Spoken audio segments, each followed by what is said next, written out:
Would you look at him? Sitting there with his hooter scraping away at that boog. Well, what's the matter with that?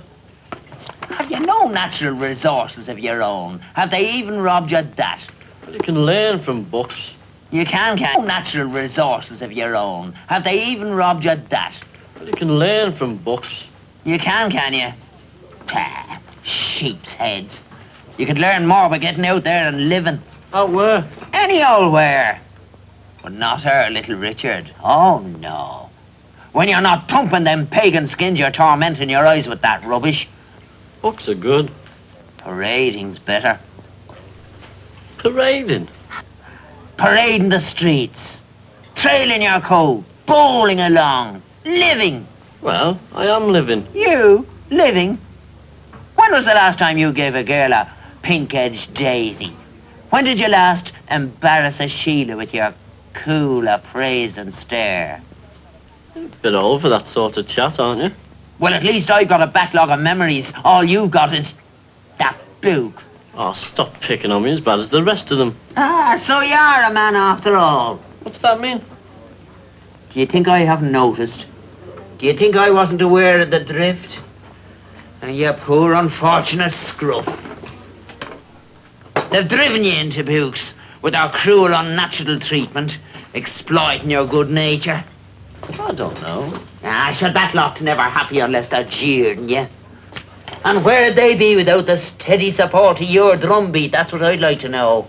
Yeah, that's right. And what's it all come to in the end? Yeah, what's in it for me? A book. Yeah, a bloomin' book. When you could be out there betraying a rich American widow or sipping palm wine in Tahiti before you're too old like me. Yeah, funny really. Because I never thought, but being middle-aged and old takes up most of your time, doesn't it? You're only right. Where you going? I'm going parading before it's too late. Good evening, one and all. You're in tune with Public Radio KCBX, and it's time for the program All About Movies. Across the aisle from me, looking absolutely debonair and incredible in his Santa suit, it's Bob Kris Kringle Whiteford. And across the aisle from me, back from his illness hiatus, wearing his collarless Beatles 65 suit, the incomparable gentleman Jim Dee. Jimmy, welcome back. Great to be back, Bob, and we're going to have a great time tonight, as we usually do on the program. We have a few things to talk about at first, but we are going to present tonight part 2 of what we're calling the Cinema Santas show. More recommendations of some movie gems when you're in the holiday gift-giving mode that was begun last week with you and the lovely Catherine McDonald. And we'd like to send our heartfelt thanks to Catherine for sitting in last week. In fact, coming up with this brilliant idea. I got to say, of all the shows we've done, this has been one that seems to have gotten the most positive response from people. I mean, yes. Down at the store, the phone's ringing off the hook. And we did get a lot of email of listeners who put together some cinema gift packages based on our show last week. So, Catherine, not only did you come up with a great, great subject, in tune with the season, but it also gives us that opportunity to discuss films, anything from Citizen Kane to Spinal Tap. Tonight we'll be going anywhere from Hard Day's Night to Bogart classics to more current great films. So what a subject. Thanks, Catherine. Absolutely. Well, before we put on the Santa hats, we do want to acknowledge the life and unfortunate death of an actor that was sort of below the radar, even though Bob and I looked into the livelihood, the career of the great David Hemmings, who passed away last week. And for me personally, Bob, I mean, David Hemmings is one of the reasons I'm sitting here today. It was seeing the film Blow Up back in 1967 when I was in high school that turned me into just sort of a film goer into a film lover. Blow Up I saw probably 6-7 times. David Hemmings in the role of the London photographer, and a film that was unlike anything I had seen before, really turned my head around at that time. And you know, Jim, thinking of David Hemmings, a film he did right after that, 1968, Tony Richardson's version of Charge of the Light Brigade, reuniting him again with Vanessa Redgrave.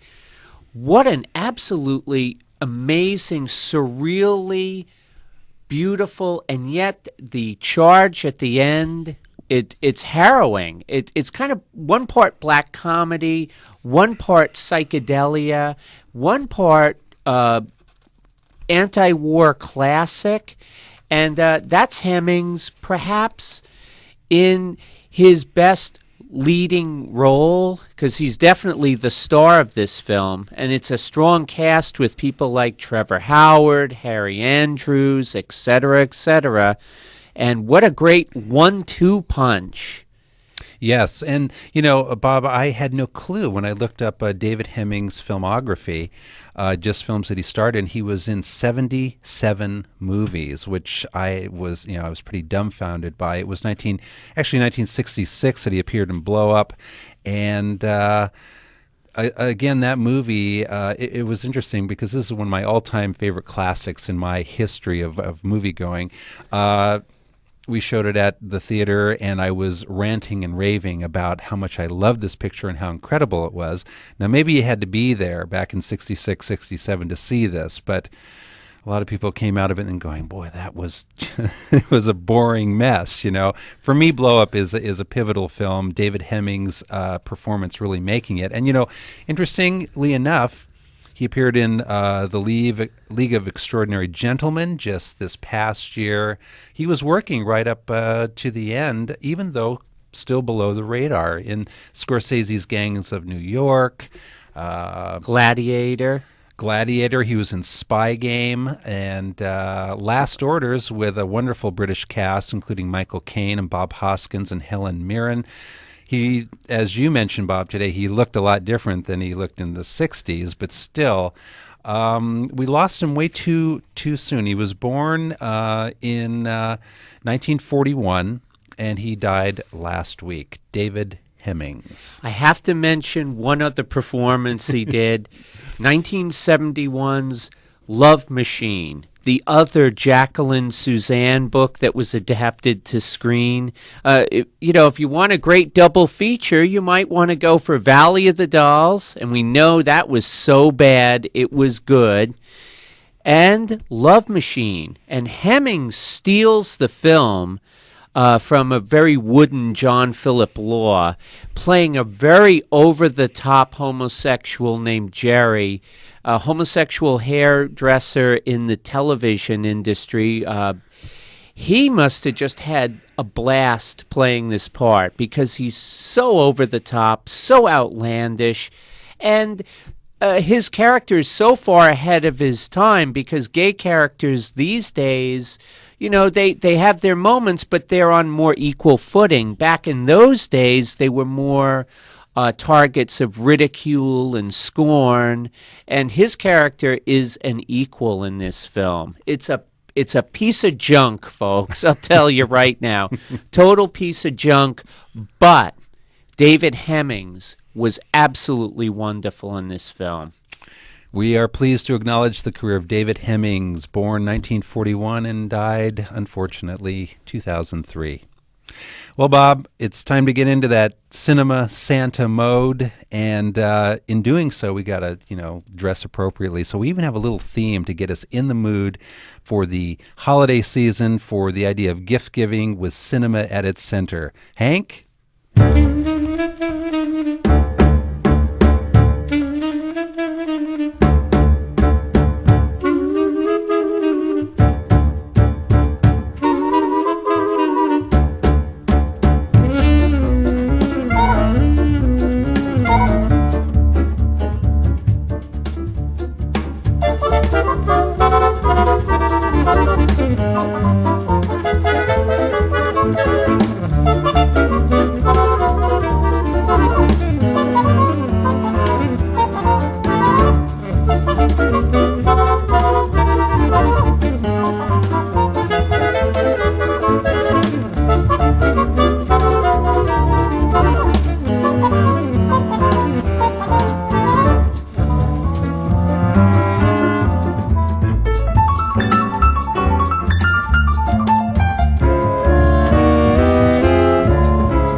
Ho, ho, ho.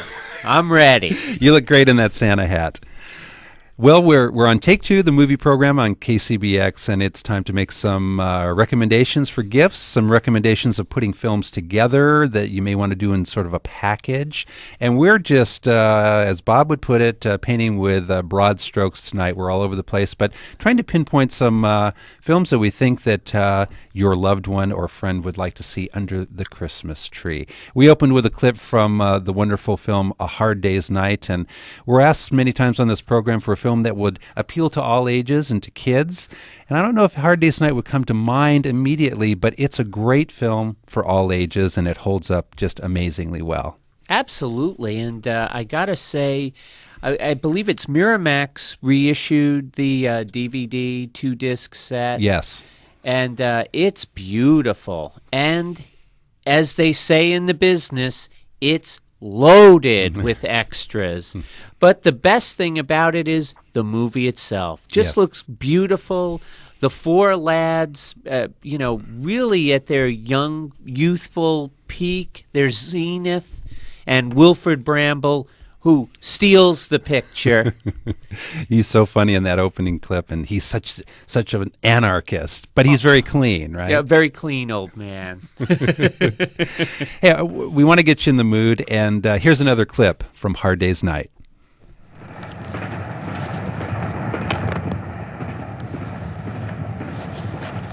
Whoa. Do you mind if we have it open? Yes, I do. Yeah, but there are four of us and we'd like it open. That's if it's all the same to you, that is. It isn't.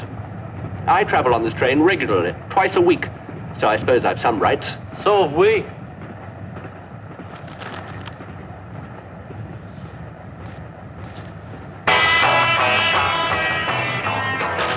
And we'll have that thing off as well, thank you. But an elementary knowledge of the Railway Act would tell you that I'm perfectly within my rights.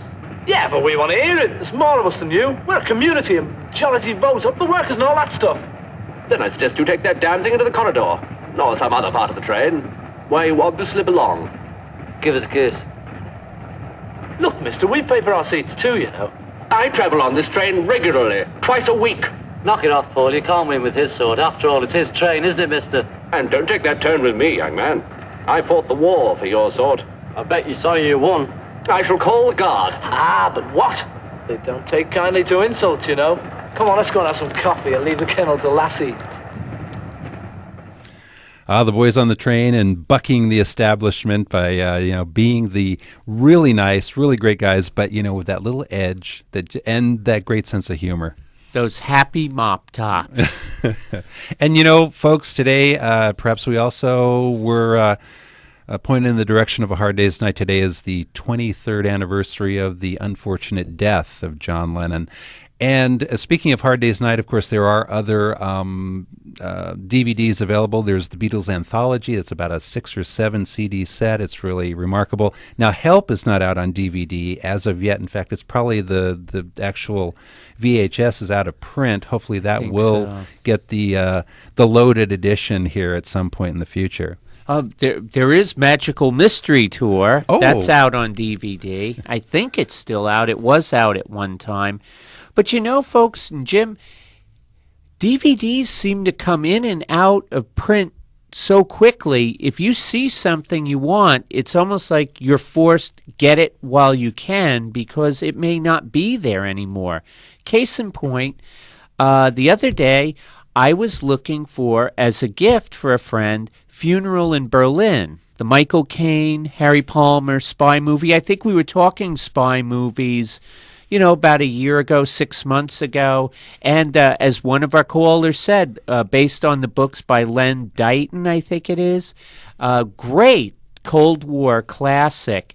And I went sniffing around looking for the DVD. I had seen it, 2-3 months ago. It was selling for anywhere between $24.95 and $29.99 retail. Now it's out of print. Now people who have it want $99.99 for it. Wow. I mean, it happens so quickly, so radically. you're pretty much left with your pants down, and then you're stuck. Do you want to go to this extreme to get it? Because you don't know when it's going to come out again. And you're just talking about that, Bob, because we haven't even talked about this subject, but perhaps there's a collectability of some of these films that we're talking about. For instance, this reissue of A Hard Day's Night, it's a really nice package, as or you're mentioning Funeral in Berlin, but perhaps not only with the thought of giving a gift, but when it's re-released with a extra loaded version, let's just say a year down the road, maybe your version will be valuable beyond the unmistakable value of the film itself. Absolutely. And this is kind of something that's built into this, that even though I'm in the business, we're in the business, I still don't quite comprehend it. There are some DVDs out there that you can get for a couple of dollars that are good. You're not talking junk, though there's plenty of that, too. But it's just amazing how this works and how it's so much more accelerated from, say, the days of buying, collecting, giving videos to people. It's like when video came out, you knew, well, I got about 6 months, I got a year, But now, if you see something you like, jump in and grab it. I mean, I hate to say it like that because, consuming, it's such a difficult thing. Well, when I think of Hard Day's Night, Bob, and of course I think of the Beatles albums, they do stay in print. They're the way they were when they were released in the 60s, and they just sort of keep them in print. But that's not what happens in the world of DVDs. They seem to come out in a certain version, and once they're gone, as you said, they're gone. And Jim, I was just thinking, a light just went on in my head. Now, we know that Let It Be just came out in a new remastered edition. The CD. CD, yeah. Yes. And I'm wondering if now, finally, Alan Klein will let go of the film Let It Be, and maybe we'll see that out on DVD. I hope, because it did come out on video in around 1980. Wow. And not again since? Never again. Wow. Never reissued. In fact, that's one, if you got it, folks, you got a real collectible on your hands. Until it comes out on DVD, then it won't be worth anything anymore. It's so perverse. Oh, boy. Well, Hard Day's Night, we both recommend that. At any price. At any price, and a good gift for all ages on Absolutely. This holiday season. Shall we move on to another classic here? A film that's available again in another was a DVD set. And this is probably considered one of the all-time classics. We touched upon some of the great ones last week. You and Catherine did, including Citizen Kane and a few others. Well, here's a film that would be a coveted gift for anyone. May I? Too bad about those 2 German couriers, wasn't it? They got a lucky break. Yesterday they were just 2 German clerks. Today they're honored dead. You are a very cynical person, Ricky. If you forgive me for saying so. I'll forgive you. Thank you. Will you have a drink with me, please? No. Oh, I forgot you never drink with any. I'll have another, please. Yes, monsieur. You despise me, don't you? Well, if I gave you any thought, I probably would. But why? Oh, you object to the kind of business I do, huh? But think of all those poor refugees who must rot in this place if I didn't help them. Well, that's not so bad. Through ways of my own, I provide them with exit visas. For a price, Ugarte. For a price. But think of all the poor devils who can't meet the nose price. Oh, I get it for them for half. Is that so parasitic? I don't mind a parasite. I object to a cut-rate one. From the great Casablanca, that was Peter Lorre and Humphrey Bogart as Rick Blaine from Rick's Cafe Americain, from one of the greatest films of all time.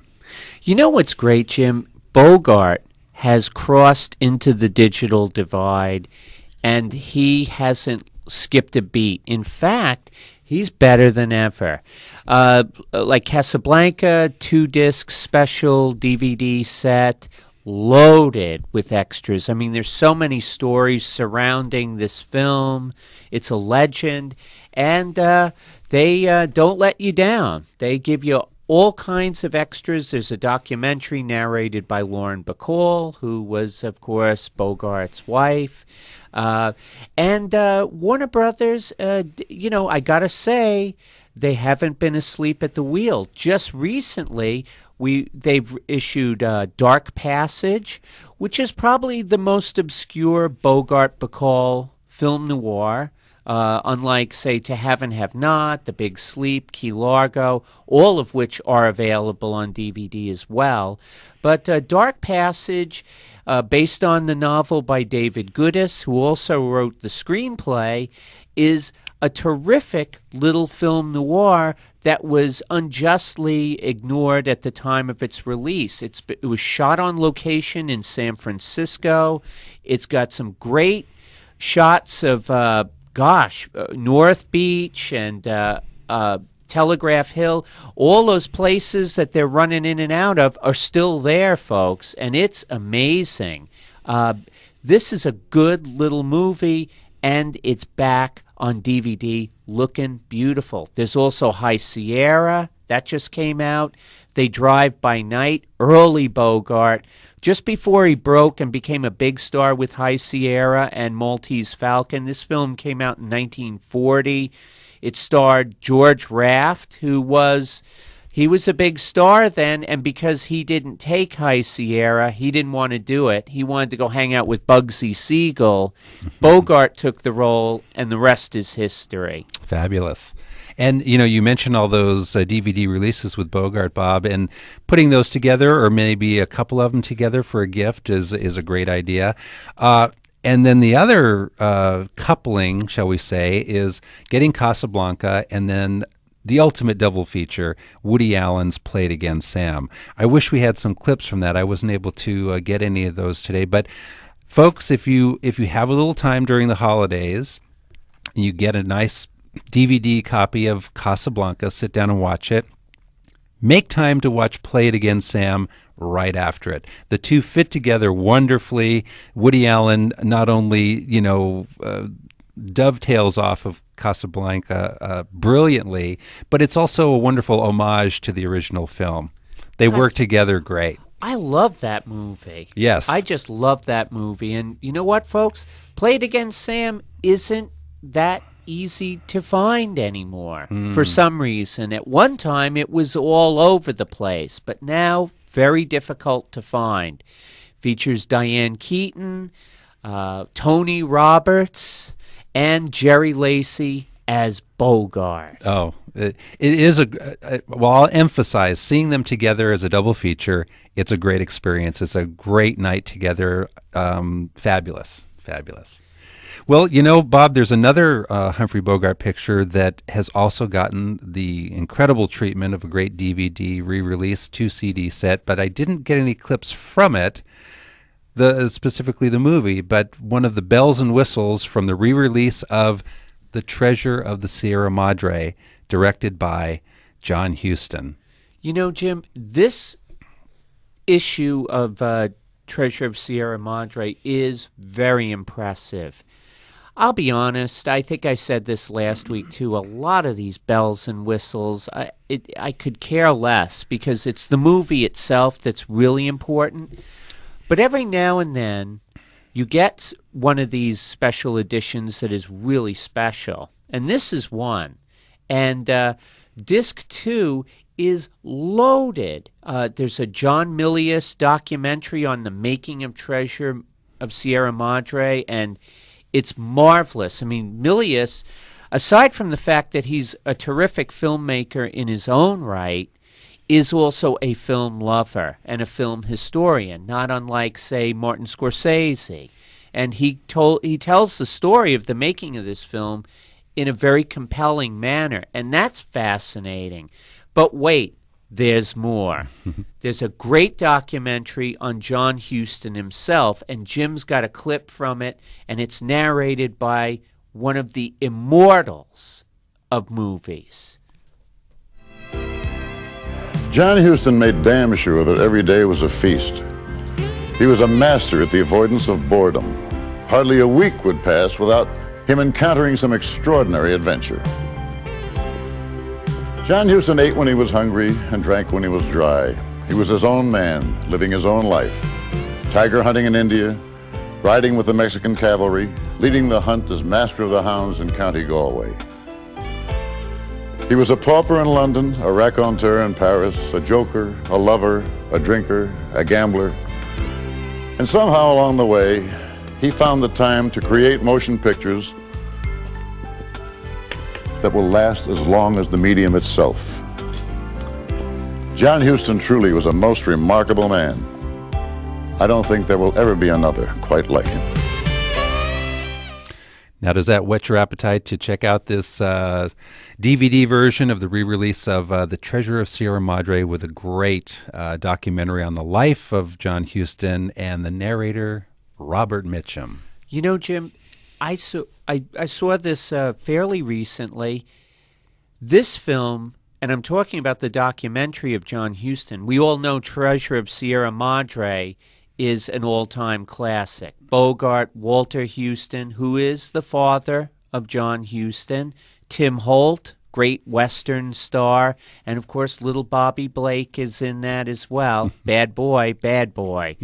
But anyhow, the documentary on John Huston, folks, is amazing because it's almost like the history of movies from around 1941 all the way into the late 80s. And you have Mitchum narrating. You have Paul Newman talking about films they made together. Lauren Bacall and Katharine Hepburn talking about the making of African Queen.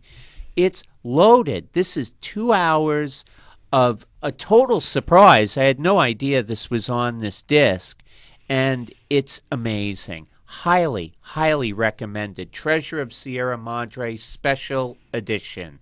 And well said, Bob. And I just want to say one final thing about Humphrey Bogart in this film, because when you mention about Bogart in High Sierra, it's, you know, he does a great villain. He's is it Duke Mantee? Is that his name? Well, that's Petrified Forest. Petrified Forest. Okay. Well, he's pretty flamboyant in that. But Bogart makes a great villain. Then you see him in Casablanca, and he's a fabulous leading man. In Treasure of Sierra Madre, he's willing to go into that area where he plays Fred C. Dobbs, and he is not a likable person. In fact, you see the deterioration and the madness that sets in when these guys go panning for gold. I mean, he's willing to go into it's not so much a villain role, even though it sort of is, and it's far from being a dashing leading man. He's just not a real likable guy. You know, it's interesting, Jim, that you mention that, because when they go out to seek the gold and they get in trouble with the Mexican bandits and they have to fight for their lives and who's going to get back, you're rooting for Walter Huston and Tim Holt. You're not rooting for Bogart, even though Bogart is the great star. But this is where I think this film really establishes Bogart as the artist, the great actor. Yes. He really injects so much into this really miserable, pathetic character. He makes him three-dimensional. And let's face it, it's a part that would probably be more in tune with the classic American cinema that was to come in the 70s. I agree. Oh, that's a really good point, Bob. Just because you see this guy sinking into madness, he's willing to betray his buddies and everything, and yet he is fully realized, and you do have compassion for him despite his despicable descent into madness. Great film, way ahead of its time. Treasure of the Sierra Madre. Well, folks, you're listening to the movie program Take Two on KCBX San Luis Obispo, KSBX Santa Barbara. We're going to head over to the concession stand, refill our popcorns, our drinks. We'll be back with more.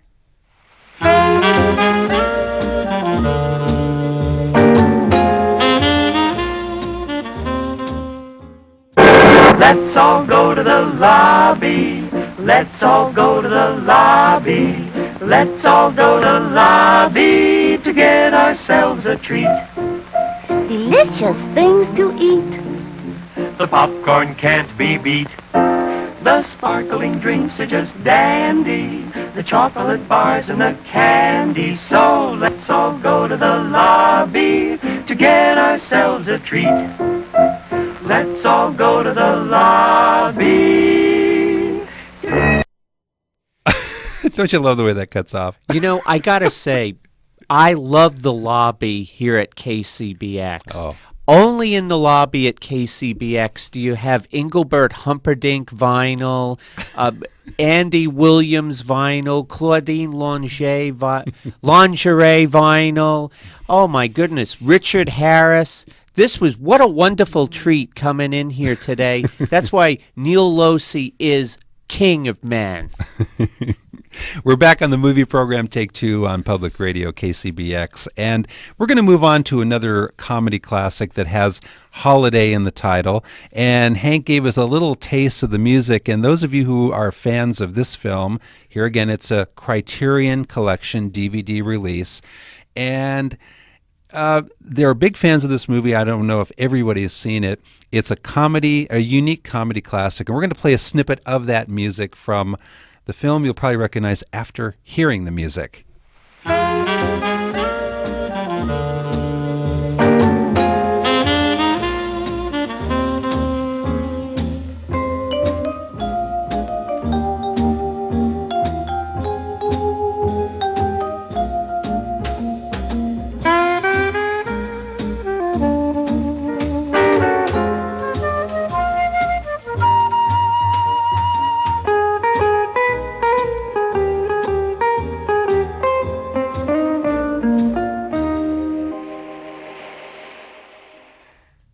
Well, friends, do you remember that music from the French comedy classic by Jacques Tati, Mr. Hulot's Holiday?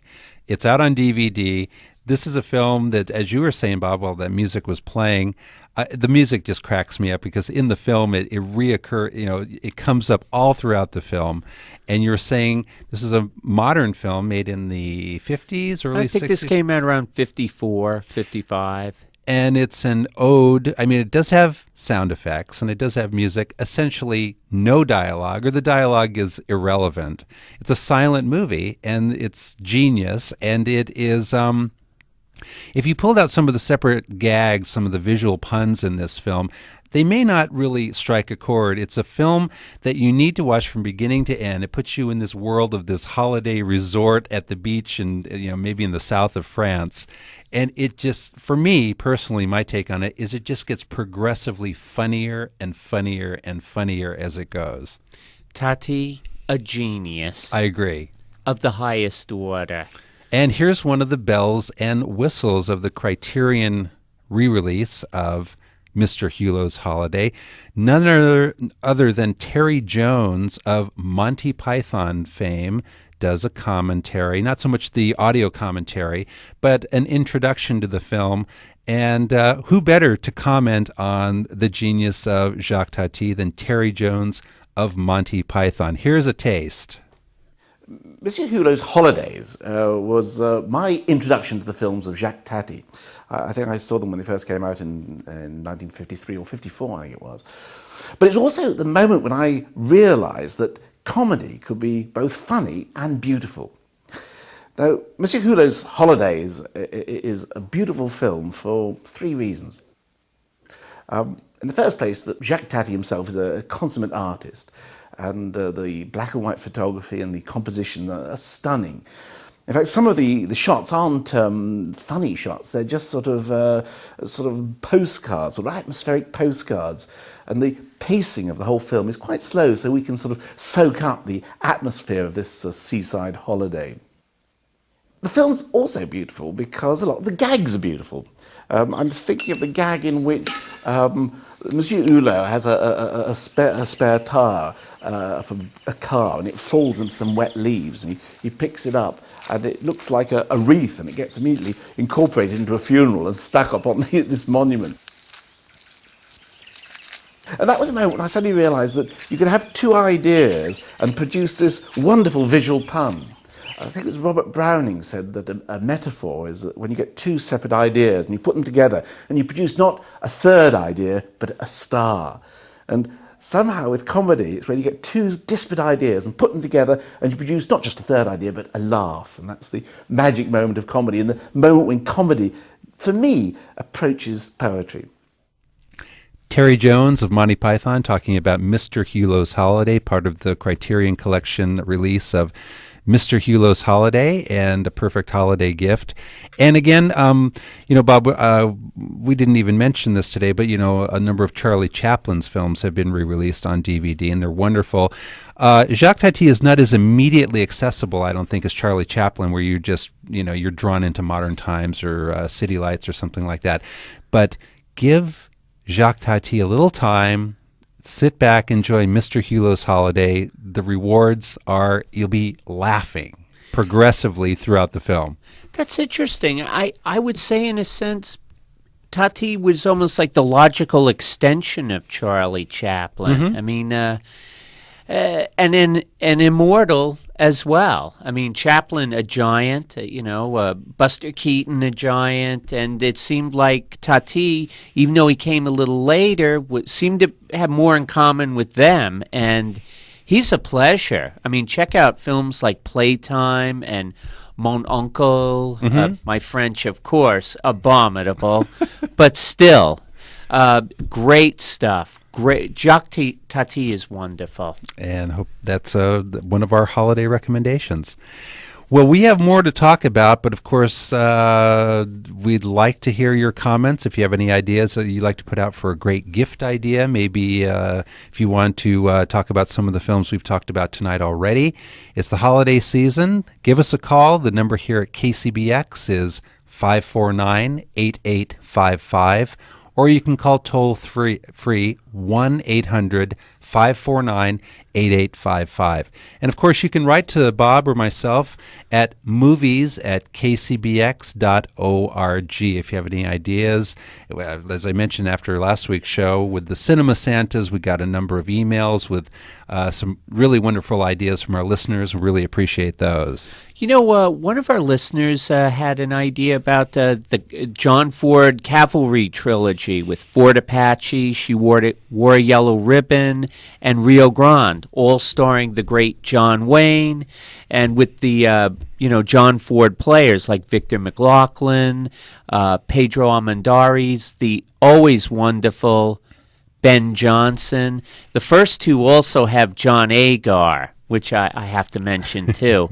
And for John Agar fans, there's a great double feature out, Invisible Invaders and Journey to the Seventh Planet, where he lands on Uranus and meets Greta Thunberg, Miss May, 1959.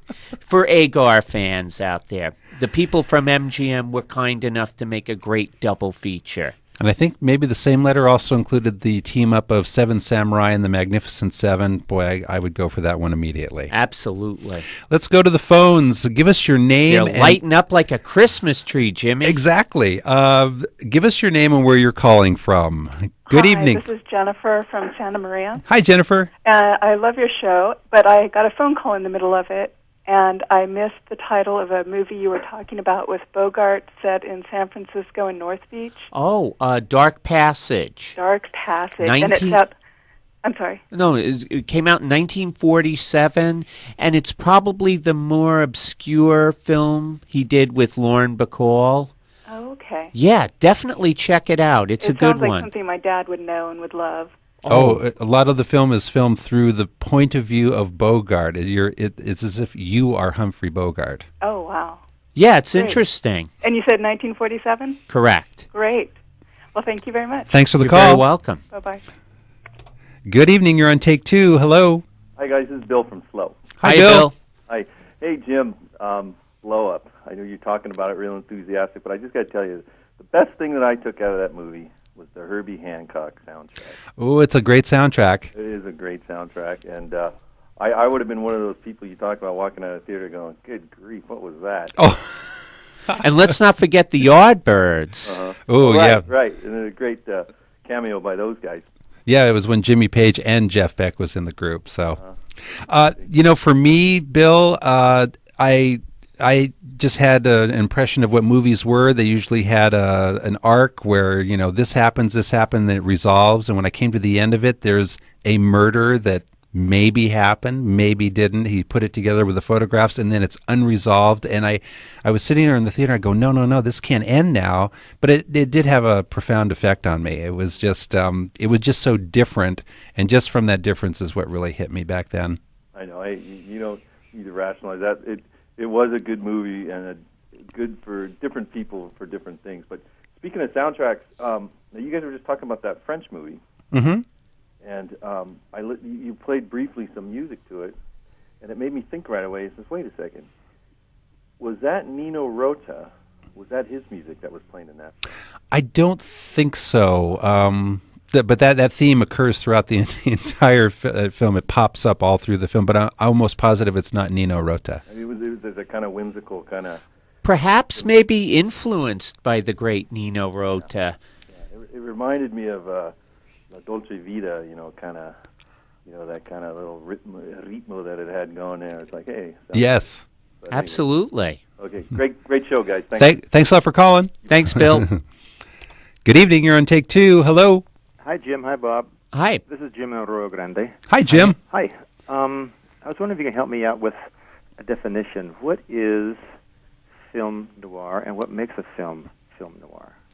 Well, it's...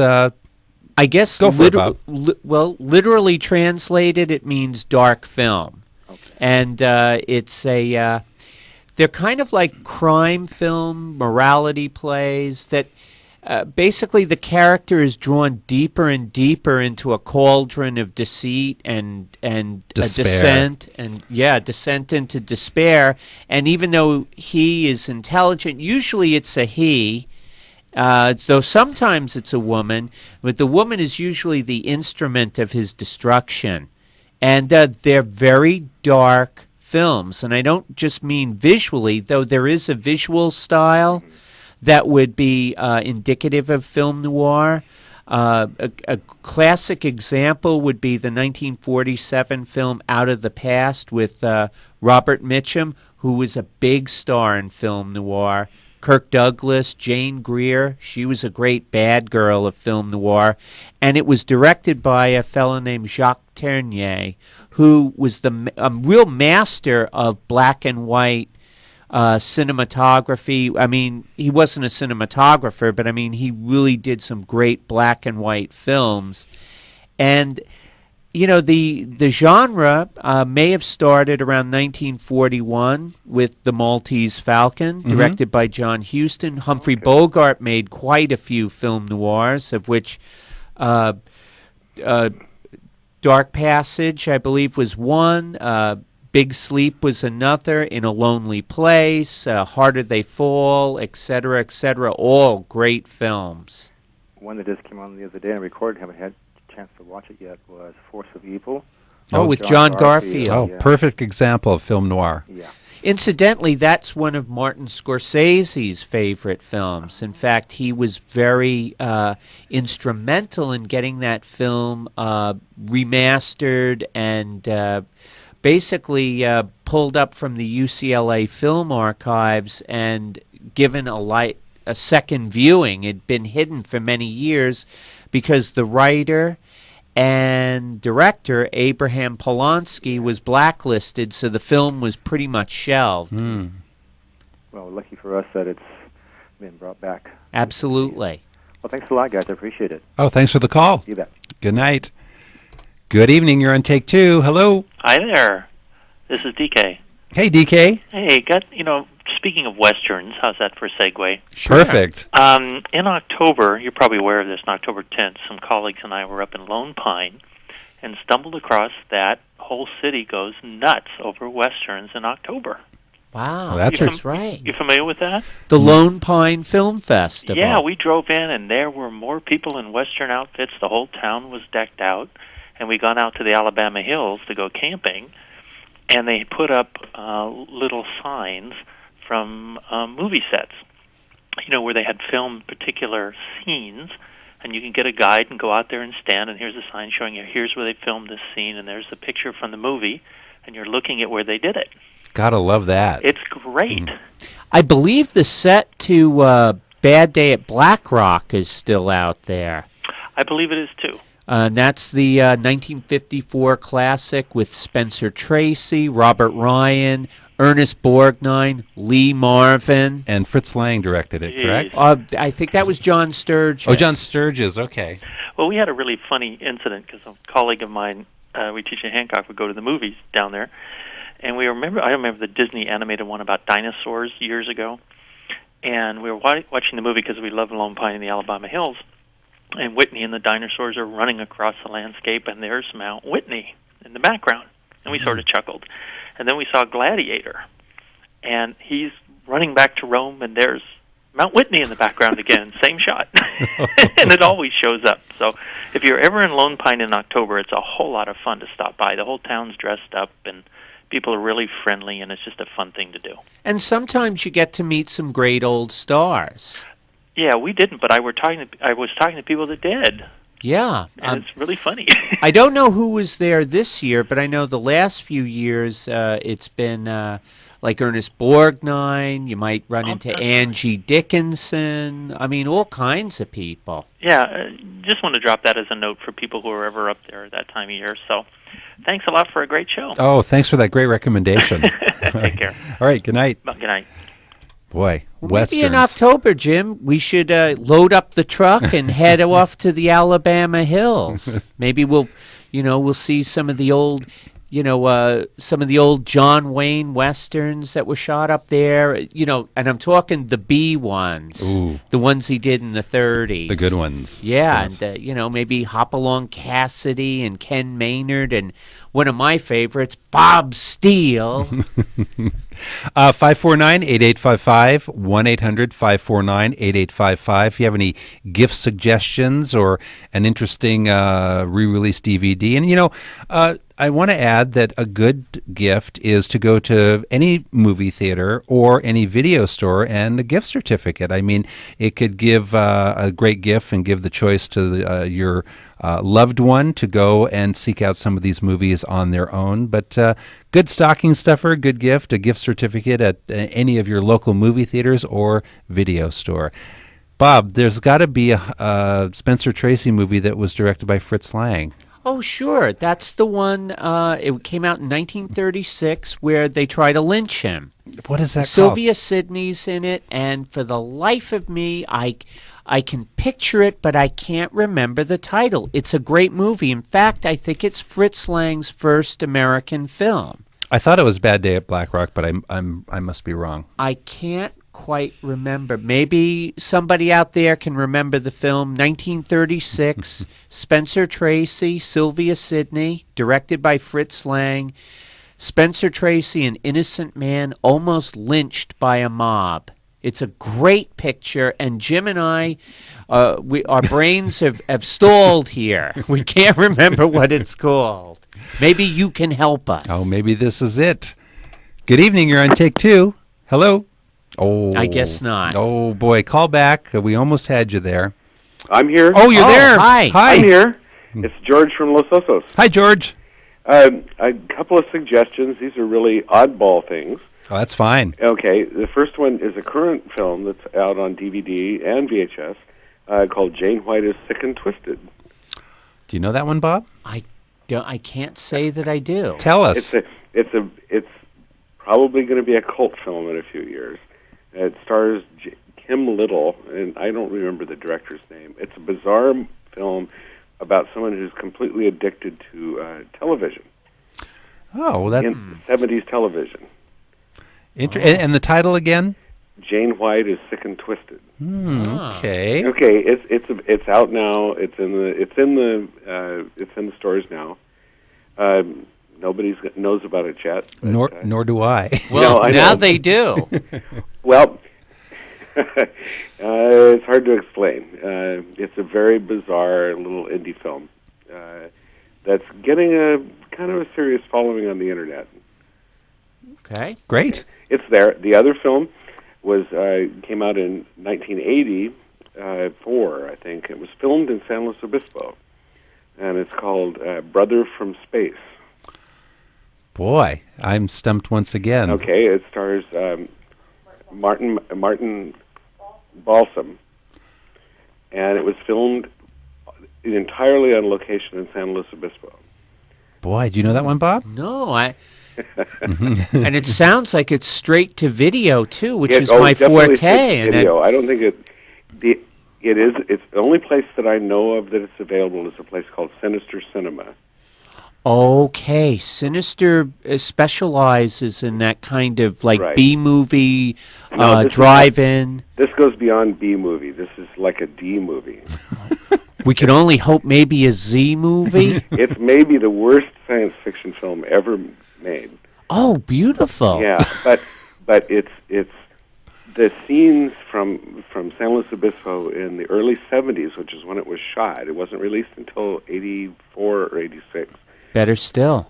But a lot of it was filmed. There was scenes from the Palm Street side of the courthouse, and I think Jim's theater is shown in the film. Oh, Bob, we got to get it. We gotta make a move on this. Got to have a screening. What was the title again? Brother from Space. Brother from Space. Okay. The director is Roy Garrett, which is a pseudonym for a terrible Italian director. Oh, excellent. This gets better and Oh, better. maybe it's an Italian film shot in America. It is, exactly. Oh boy. With This Martin sounds Balsam great. in the lead, and it's execrable. Oh, I'm there. I'm there. You need to get a copy of it, and Jim, there is a print of this film. Really? Available. If you ever want to show it in Screen 3. Okay. It sounds like Screen 1 to me. No, Screen 3 for sure. Oh. But you can fill Screen 3 because of the local interest. It sounds fascinating. Really appreciate And you Martin bringing this up. Balsam, a great draw. Yeah. Yes. Thanks for those incredible titles. It's you bet. It's just one more time. Brother from Space. Brother from Space, not Brother from Outer Space. Right. There's another one. Okay. Okay, and Jane White is Sick and Twisted. Got it. Okay. All Wow. right. Boy, you learn something every show. Boy, I'll say. Thank you. Thanks. All right. Good night. Good night. Hey, you know what, Jim? Yes. I got the Fritz. It's called Fury. Fury, that's it. That's the one. That's I knew it. I'd remember it. Okay. Good evening. You're on take 2. Well, hi, guys. This is Jim in Rio Grande again. Hi, Jim. Hi, Jim. Is that what you're talking about just now? The film with Sylvia Sidney and Spencer Tracy. Yeah. Oh, okay. I just came across another Sylvia Sidney, Fritz Lang directed film with Henry Fonda called You Only Live Once, but I wasn't sure if that was the one you're looking for or not. That's a good one as well. And I believe George Raft and Sylvia Sidney did a film noir with Fritz Lang also, and that was from 1938. And I can't remember what it's called, but it's got music by Bertolt Brecht. Oh. Yeah, very interesting stuff. Lang, when he first arrived in Hollywood, did some very interesting films. Yes, it'd be nice to get across more of it. So Absolutely. They're out there. Okay. Thanks again, Jim. You bet. Bye-bye. Well, we had some great suggestions tonight, including 2 titles I not only haven't heard of, but acclaimed to fame as not only the worst science fiction ever filmed, but it was filmed in San Luis Obispo. And I love the fact that it's an Italian production, filmed in America, starring Martin Balsam, in between, oh gosh, let's see, what was he in? Oh boy, it's that kind of night again. I can remember the Fritz Lang film now with George Raft and Sylvia Sidney. It's called You and Me, with music by Bertolt Brecht. Martin Balsam probably just finished Catch-22. It needed some work, hadn't gotten his job yet in Archie Bunker's place, and here we go. An Italian cheapo filmed here in San Luis Obispo. Well, why don't we enthrall you with just one final clip here from a film with Gene Wilder and Zero Mostel. It was resurrected as a huge Broadway hit, and you can go back to the original, which is a kick at any get-together at holiday time. We're talking about The Producers, written and directed by Mel Brooks. Brooks? Who are you? What do you want? Why are you loitering in my hallway? Speak, dummy, speak! Why don't you speak? I'm scared, can't talk. Get a hold of yourself. Take a deep breath. Let it out slowly. And tell me, who are you? I'm Leo Bloom. I am an accountant. I'm from Whitehall and Marks. I was sent here to do your books, and I'm terribly sorry I caught you with the old lady. I caught you with the old lady. Come in, Mr. Tack.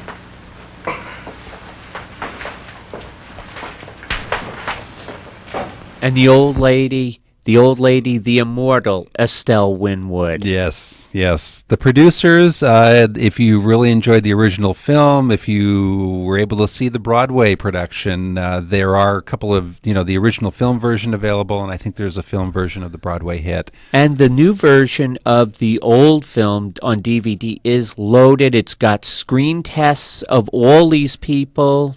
It's marvelous. It's a lot of fun to watch. The producers from Mel Brooks. I think we have time for one more call in tonight's edition of Take Two. Good evening. You're on the air. Hi. Yeah, this is Patco from Santa Barbara. Hi, Pat. Hi. Yeah. Did you you want to know the Fritz Lang movie?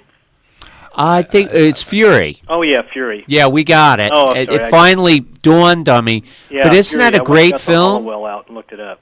Isn't that a terrific movie? Yeah, and that is pretty close to his first one. What I have here, there's one from 33. Let's see, Lilium, 1933, and then Fury, 36. Yeah, and before that is The Testament of Dr. Mabuse in 32. That's German. Yeah, he was getting ready to flee the Führer at that point. And his wife stayed behind and wrote movies for the Führer. And it's interesting because he actually went back to Germany in 1960 and did the Dr. Mabuse series again with Peter Van Eyck and Gert Forb, Goldfinger. That's right. There's some later ones, yeah. Yeah. Right. Oh, and I have a statement about film noir. Yes. I've always been a big fan of film noir. And as you know, the term came along much after the period had already kind of run its course. The French called it that. Mm-hmm. But anyway, I've always tried to trace it back as far as I can go, and you mentioned Maltese Falcon. I think Citizen Kane really has the first style and tone. I agree with you because there is a real darkness of that film. Because before that, it's all that really schmaltzy Hollywood stuff, and I have to include Gone with the Wind in that category. And after that, Kane changed everything. It's kind of like when Brando did Stanley Kowalski. Acting changed after that. Mm-hmm. So I think Citizen Kane has, as far as style and tone goes, some of those opening sequences and some of the last sequences are right there. I agree with you. That murky, what do they call it? Kathmandu, his castle in the. Well, they both came out in 41. Yeah. So maybe we could call it a tie. Yeah. Well, that's true.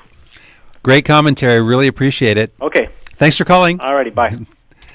Well, Bob, there's the hour. We hope that we've given you some inspiration of some holiday gifts. The gift of cinema. It's very wide-ranging. You can make anybody happy with the certain selections. Some of the ones, hopefully, that we've given you this evening. And thanks, everybody. These were great calls, and thanks for your continued support of the show. Jim, Catherine, and myself really appreciate the fact, and I'm still startled at how many people are out there listening. Thank you from all of us for supporting Take Two. We will see you next week. You must remember this. A kiss is just a kiss. A sigh is just a sigh. The fundamental things apply as time goes by.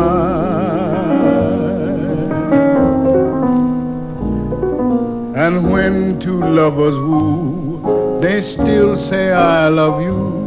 On that you can rely. No matter what the future brings as time goes by. Moonlight and love songs never out of date. Hearts full of passion, jealousy and hate. Woman need man, and man must have his mate. that no one can deny. It's still the same old story, a fight for love and glory, a case of do or die. The world will always welcome lovers as time goes by.